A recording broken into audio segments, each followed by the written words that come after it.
I'm outside today, gonna be replacing or upgrading the backup lights on the Chrysler Concorde to Zevo 921 LED light. Supposed to be super bright, and I'm sure I'm gonna get a lot more light out of these than I do out of a regular bulb. All right, to replace these backup lights, there's a screw underneath here. This screw has to come out, so this whole lens comes right out of the bumper. All right, so you take your Phillips, find that screw, and unscrew it.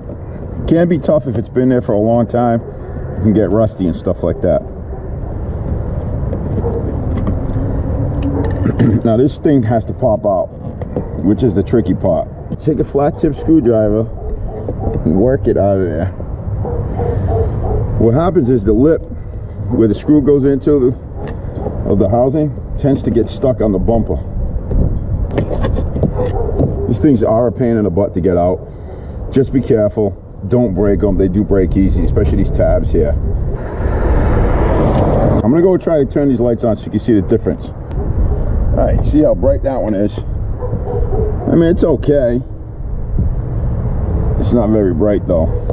Now, I'm gonna go ahead and put one of these in. Wow. Now that's gonna make a big difference at night for sure. Now to get this bulb back in here can be tricky. Only goes in one way. So you just put it in there, and then you gotta push it in. Got to line it up though. Nothing's ever easy on cars. Woo! What a difference. Now you just pop it straight back in. There's a couple of tabs on the back of this house and you have to line up, and it just pops in.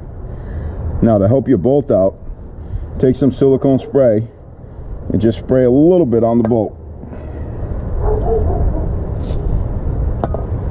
That'll keep it from rusting any further, or you know, whatever.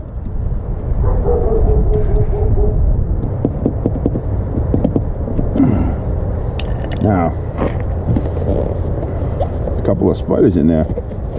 Oh well. Show you the difference between the both of them. Can you see the difference? What a big difference on that bulb compared to the old bulb. See how the old bulbs are like a yellowish color, and that one's a white clear color. Incandescent LED. I'm gonna go ahead and finish up changing out this one, and I'm gonna have some good bright light when I back up. I tell you, these bulbs, these Evo bulbs, I find them to be great. They cost a lot more than your incandescent bulbs, but they'll last longer, and they give you a nice crisp white light and a lot more light so you can see at night. And I'll probably never have to change these as long as I own this car again, most likely. All right, everybody, thank you for subscribing, thank you for sharing the videos, and thank you for liking them. I really appreciate all you folks. Thank you. Oh yeah, and I hope this video is helpful in some way. Bye-bye.